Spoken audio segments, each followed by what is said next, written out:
हम नित्य रास के लिए वृंदावन में जाते हैं और पूरे वृंदावन को सुव्यवस्थित ये महात्मा करके रखते हैं और इनकी एक ही अभिलाषा है कि हमारे चरण चिन्ह इनको दिख जाएं।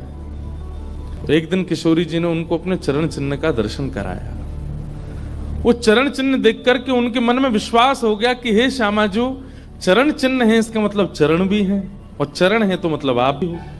जब चरण चिन्ह तक ले ही आई हो तो आप अपने दर्शन भी करा दो। अब अगली उनकी स्थिति हो गई कि अब चरण चिन्ह नहीं, अब तो प्रत्यक्ष किशोरी जी को देखना है।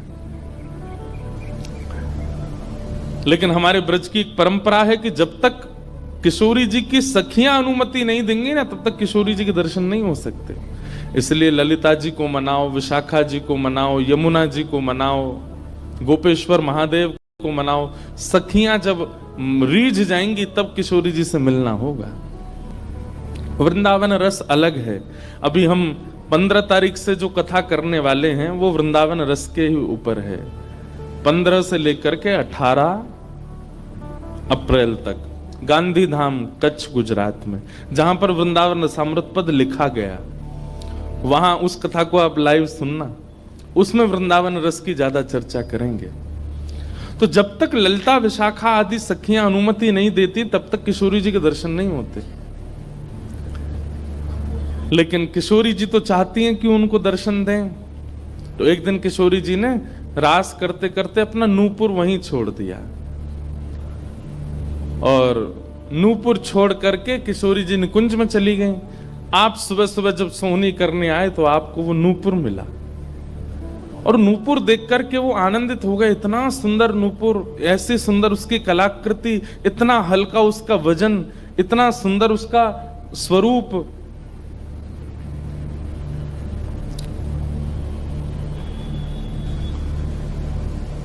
आपके मन में भाव आया कि कोई बड़े घर की लाली होगी, उसका रह गया होगा, मैं रख लेता हूं, कभी कोई मिलेगा मांगने आएगा कि भाई हमारा नूपुर दो तो मैं दे दूंगा। आपने वो नूपुर अपने पास रख लिया। नूपुर से दर्शन किशोरी जी ने कईयों को कराए। इसलिए वृंदावन में जब चला कीजिए ना, बहुत ध्यानपूर्वक देखते हुए पृथ्वी को चला कीजिए, क्या पता क्या मिल जाए।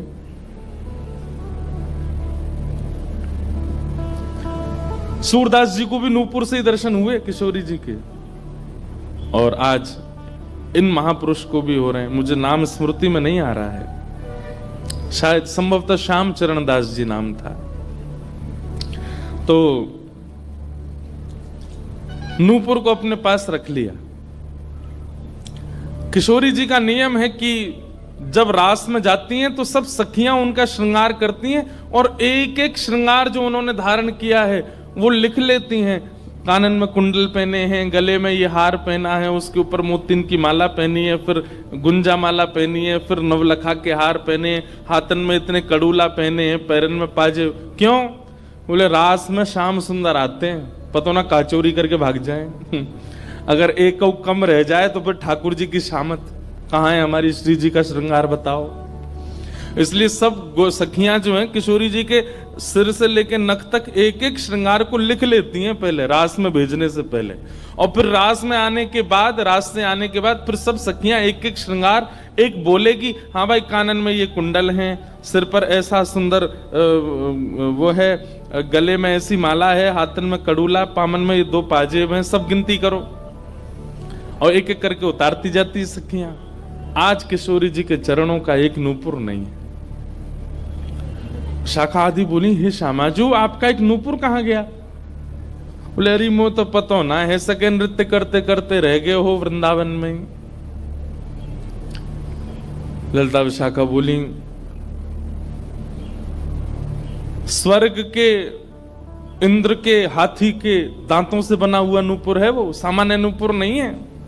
आपके ऊपर तो कोटि कोटि ब्रह्मांड वारी वारी जाते हैं किशोरी जी, पर वो नूपुर ठाकुर जी ने आपको भेंट किए हैं, बड़े बहुमूल्य नूपुर हैं।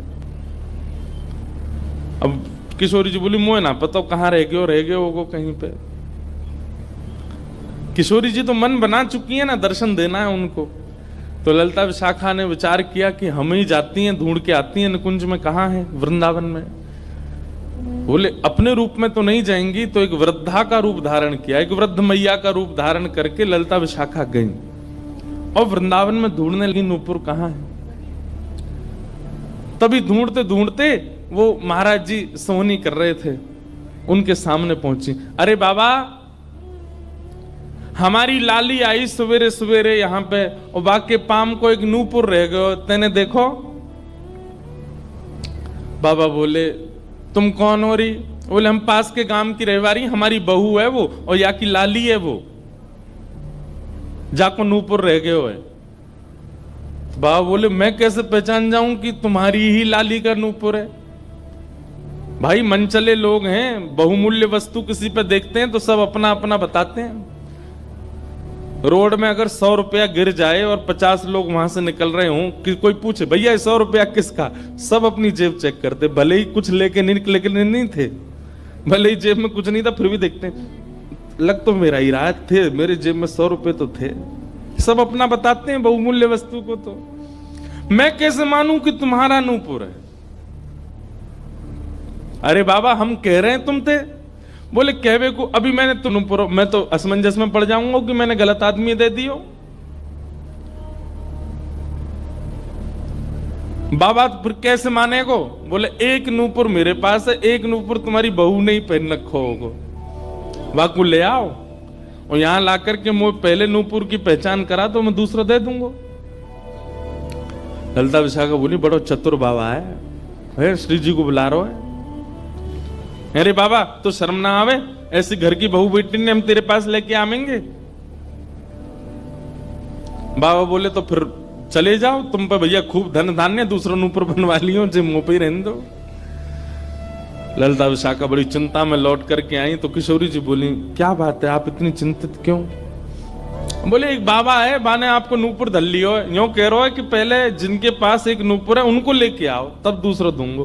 तो श्री जी बोली इसमें क्या देर है, फिर ले चलो, चलते हैं ना। विशाखा जी समझ गई, बोले हे ललिता जी ये सब लीला किशोरी जी कर रही हैं, इनको दर्शन देना है उनको, और हमसे और आपसे स्पष्ट कह नहीं सकती क्योंकि हम तो फिर सबको परखने लगती है ना कि इसमें कोई दोष तो नहीं, इसमें क्या गुण है। इसलिए किशोरी जी सीधे हमसे नहीं बोल करके और ये लीला कर रही हैं, इनको ले चलो।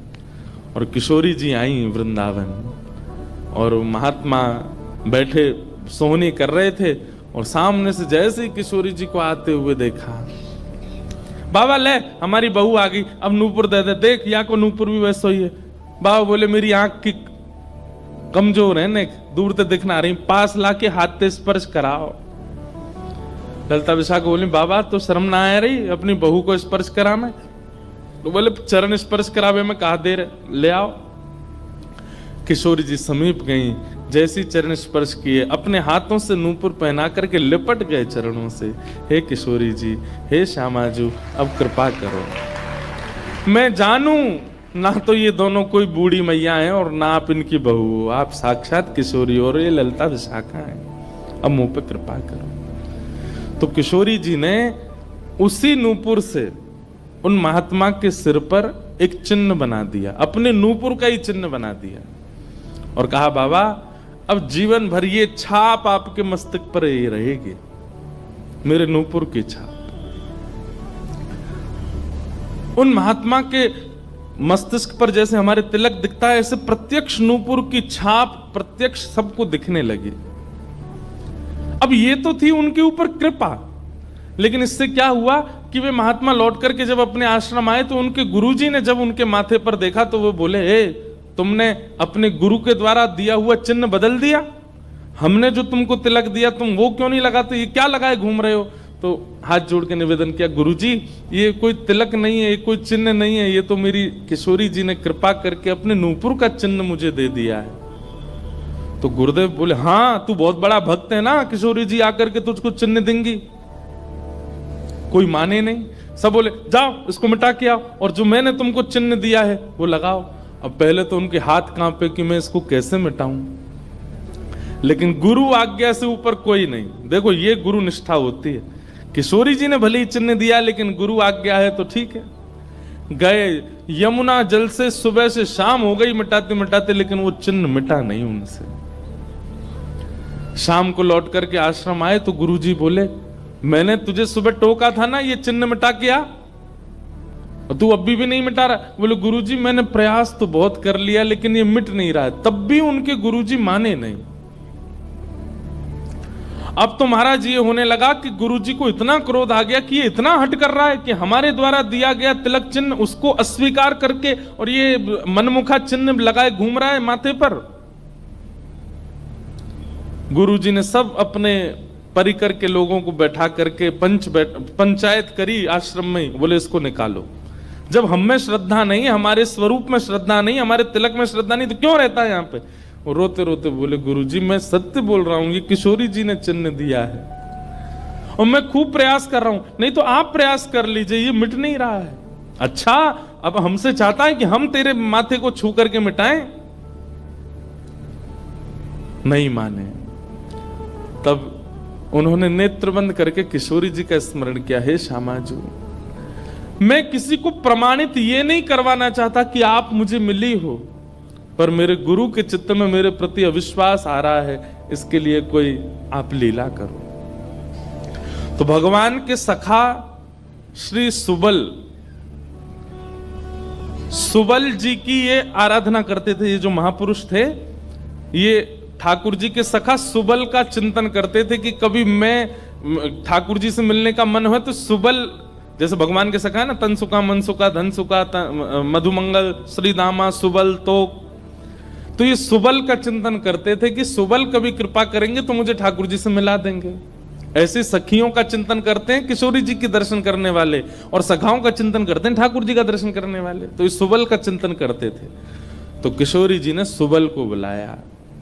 सुबल आए, श्यामाजू आज्ञा करो। बोले आपको हमारा एक काम करना है। एक महात्मा पर हमने कृपा करके उसको अपने नूपुर का चिन्ह दिया है और उनके गुरुदेव को विश्वास नहीं हो रहा कि ये चिन्ह हमने दिया है, इसलिए वो आपकी आराधना करते हैं, आपको बहुत बचते हैं। आप जाकर के हमारी तरफ से ये प्रमाण दे दो कि हमने चिन्ह दिया, क्योंकि उस सभा में कई लोग ऐसे हैं जिनको मेरे दर्शन का अधिकार नहीं है और मैं तो जाना चाहती हूं पर ये ललिता विशाखा मुझे जाने नहीं देंगी, इसलिए आप जाकर के वहां प्रमाणित कर दो कि ये चिन्ह मैंने दिया है। तब भगवान के सखा सुबल साक्षात उस आश्रम में प्रकट हो गए और प्रकट होकर के जैसे देखा दिव्य देह, दिव्य तनु, दिव्य तेज निकल रहा है, सबने प्रणाम किया। बोले कि ये आपका परिचय? बोले मैं भगवान का सखा सुबल हूं। देख करके सबने बोले आप कैसे आए? बोले हे गुरुदेव, आप अपने शिष्य पर इतने रोष कर रहे हो, ये चिन्ह ये किशोरी जी ने ही इनके माथे पर पधराया है, आप इनके ऊपर नाराज मत हो। अब सुबल प्रमाणित करके चले गए। अब क्या हुआ? गुरु जी को आत्मग्लानि होने लगी। बोले मैं गुरु हूं और मेरे चेला को ठाकुर जी मिल गए, श्री जी मिल गई और मुझे विश्वास नहीं हुआ। तब गुरु जी ने अपने गुरुजनों को, अपने श्रेष्ठ जनों से जाकर के कहा कि मुझसे अपराध बना है। ठीक है, गुरु शिष्य के ऊपर क्रोध कर सकता है, उसका कोई दंड नहीं होता, पर किशोरी जी के द्वारा कृपा की गई, मैंने उस पर प्रश्न चिन्ह उठा दिया, इसका तो मुझे दंड मिलना चाहिए। तब सब रसिक जनों ने विचार किया। बोले इसका क्या दंड दें? तो बोले आप एक काम कीजिए, दंडोत्सव कीजिए। दंडोत्सव। बोले दंडोत्सव में क्या करना है? बोले आज तक जितनी तुम्हारे पास जमा पूंजी है सब संतों की, भक्तों की सेवा में लगा करके और आनंद से सुंदर भंडारा करो, सुंदर नाम संकीर्तन करो, सुंदर अपने घर पर एक उत्सव रखो और उसमें जितने महापुरुष आए सबको दंडवत प्रणाम करते करते सबसे क्षमा मांगो। और फिर जब सब तुम्हारा धन संपत्ति अब तक जितनी कमाई वो सब संतों की सेवा में लग जाए, फिर उन संतों से कृपा प्रसादी मांगो कि आप सब मुझे क्षमा कर दो। इस प्रकार से दंडोत्सव करो। तो जिन्होंने ये भाव कहा है उनको ये दंडोत्सव करना है। दंडोत्सव मतलब अब पूरे जीवन की जमा पूंजी तो खर्च नहीं कर पाओगे, पर हां पिछले 3-4 साल में जो जमा कर रखा है प्रयास करो उससे। पंढरपुर में वारी जाती हैं, हमें भैया बता रहे थे अपने जो जिनके साथ हम घूम रहे थे कल, कि यहाँ वारी जाती है, यहीं से जाती है श्री पंडरीनाथ भगवान की वारी में इतने सारे वैष्णव जाते हैं, उनकी सेवा में लगा दो। वृंदावन जाके कुछ लगाया हो, पंढरपुर में लगा दो, गोवर्धन में लगा दो और सुंदर अपने घर पर एक ठाकुर जी का उत्सव करके किसी श्रेष्ठ को वृंदावन से बुला करके उनका सुंदर संकीर्तन करवाओ, कथा करवाओ, 2-3 दिन का ही कोई उत्सव रखो। इस प्रकार से अपनी वो जमा पूंजी संत वैष्णवों की सेवा में खर्च करके भंडारा करा के जितनों से मिलो सबसे क्षमा मांगो। वारी निकलती है आषाढ़ी एकादशी पर, इतने सारे वैष्णव जाते हैं पंढरपुर दर्शन करने, मार्ग पे खड़े होकर सबको शरबत पिलाओ और जो जो शरबत पिए उससे क्षमा मांगो, मुझे क्षमा कर दो, मुझसे अपराध बना है, मैंने कंठी पहनने के बाद भी मांस का सेवन किया, मैंने मद्य का सेवन किया, मैंने ऐसा किया, ये क्षमा मांगो। असंख्य भक्त एक साथ जब आपको क्षमा करेंगे तब आपका ये अपराध पूर्ण होगा। इसी को कहते हैं दंडोत्सव। तो फिर कथा पूरी करें। वो महाराज जी को सब लोगों ने कहा तुम दंडोत्सव करो, तो उन्होंने कहा ठीक है, मैं अगले 7 दिन के लिए दंडोत्सव करूंगा। ब्रज में जितने भी संत आवेंगे, ब्रज की सीमा पर खड़े होकर के सबको माला पहना करके सबको सत्कार के साथ लाया जाए। आश्रम में उनकी रहने की सुंदर व्यवस्था, प्रसाद की व्यवस्था, और नाम संकीर्तन अखंड चले 24 घंटा 7 दिन तक, और खूब भंडारा चले, और जितने महापुरुष हैं सबसे क्षमा मांगने। तो जब ये दंडोत्सव का बात हुई तो गुरुजी ने दंडोत्सव लिया, और चेला बेचारे जिनको किशोरी जी ने चिन्ह दिया था वो मन में सोचने लगे ये क्या हो रहा है, मेरे कारण मेरे गुरुजी को दंडोत्सव करना पड़ रहा है। तो उन्होंने अपने गुरुदेव के सामने प्रणाम करते हुए अपनी झोली फैला के कहा गुरुजी मुझे एक भिक्षा दे दो। तो क्या चाहिए? बोले जो दंडोत्सव आप करना चाह रहे हैं वो मुझे करने दीजिए, आप विराजिए, आपकी जगह मैं करूंगा, मैं शिष्य हूं आपका। तो बोले नहीं नहीं, अपराध हमने किया तो तुम क्यों करोगे? बोले गुरुजी बस यही कृपा चाहिए। तब बड़े संतों ने मिलकर के सबने कहा कि भाई देखो शिष्य कर सकता है, अगर इनकी इच्छा है तो ये करने दो। तो फिर गुरुजी का दंडोत्सव उन्होंने ही किया जिनको चिन्ह किशोरी जी ने प्रदान किया था, दंडोत्सव मनाया। इस प्रकार भैया जिनसे ये अपराध बन जाता है ना, कभी कंठी माला पहनने के बाद अपराध बन जाता है, किसी वैष्णव के प्रति कुभाव बन जाता है, किसी तीर्थ में जाकर के कोई पाप बन जाता है, उनको ये सब दंडोत्सव करने चाहिए। अपनी कोई पैसा खर्च कराने के लिए नहीं कह रहे हम, लेकिन हाँ जितना हो सके वैष्णवों की सेवा करके, अब चाहे वो धन लगा के करनी पड़े, चाहे तन से करनी पड़े, चाहे मन से करनी पड़े। पर लोग बड़े कंजूस हैं आजकल। बोले कि महाराज जी आपने मन से सेवा भी तो कही है, कोल्हापुर में बैठे बैठे आंख बंद करके यही संतों की सेवा कर देंगे, इनके पांव पूछ दिए, 5000 रुपये हमने दक्षिणा में दे दिए, ले खर्च भी नहीं हुए, मन से सेवा भी हो गई। तो इसलिए दंडोत्सव करो। फिर क्या है,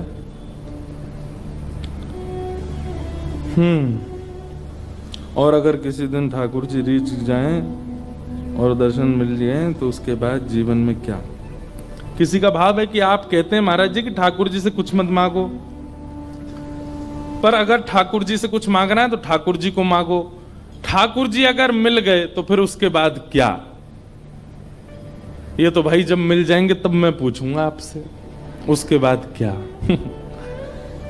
सही बात तो ऐसी है कि ठाकुर जी मिल जाएंगे ना, ठाकुर जी सदा के लिए तो नहीं रहेंगे, थोड़ी देर दर्शन देके चले जाएंगे और फिर आपके चित्त में अखंड प्रेम प्रज्वलित करके जाएंगे। अनंत प्रेम के रस में आप डूबने लगोगे, जिसको देखोगे उसी के प्रति प्रेम उत्पन्न होने लगेगा, उसी के प्रति श्रद्धा भाव, उसी में ही वैष्णव दर्शन होने लगेगा। छके रहोगे सदा कृष्ण प्रेम में, जैसे मीरा बाई। जिन भेषा मेरो सावरो रीझे, जिन भेषा मेरो सावरो रीझे, जिन भेषा मेरो गिरधर रीझे, जिन भेषा मेरो